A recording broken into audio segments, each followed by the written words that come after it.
Good evening and welcome to 6 News. I'm Stephanie Bryant. The Lawrence School District's planning an $87 million makeover to improve schools. 6 News' Rose Claire looked into the changes they're looking to make, and she joins us live in the studio. Rose.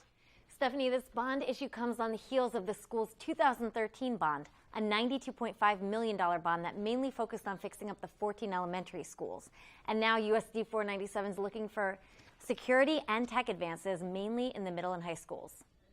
The Lawrence School District wants to improve its middle and high schools, but, says Superintendent Kyle Hayden, the bulk of a prospective $87 million bond will go to one school. $50.8 million would go towards Lawrence High School, and it'd be a complete transformation. He says the 1954 built schools had some renovation over the years, but needs to catch up to the 21st century. The district has grown by over 500 students in the last 5 years. Hayden says connecting different areas of the school together will add space and mobility, creating a tech-friendly environment. They'll also add security, meaning some closures of openings, like the space between the annex and the main building. Renovating it, remodeling it, creating new educational space that's more 21st century, and then connecting it to this facility where students can get to and from what would be one continual space. And also more restrooms, larger restrooms, all gender restrooms, and much more modernized and handicap accessible. The other secondary Lawrence schools would get significantly less, starting with about $15 million for Free State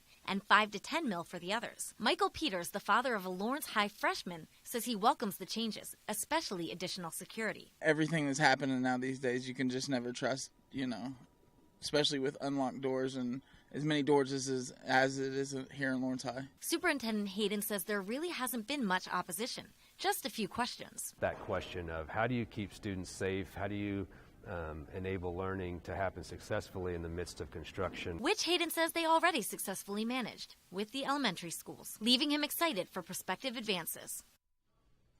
So what does all this mean for your tax dollars? Well, it depends on your tax bracket, but Superintendent Kyle Hayden says for owners of a $200,000 home, it'll be about $55 annually. Live in the studio, I'm Rose Claire for 6 News. Stephanie.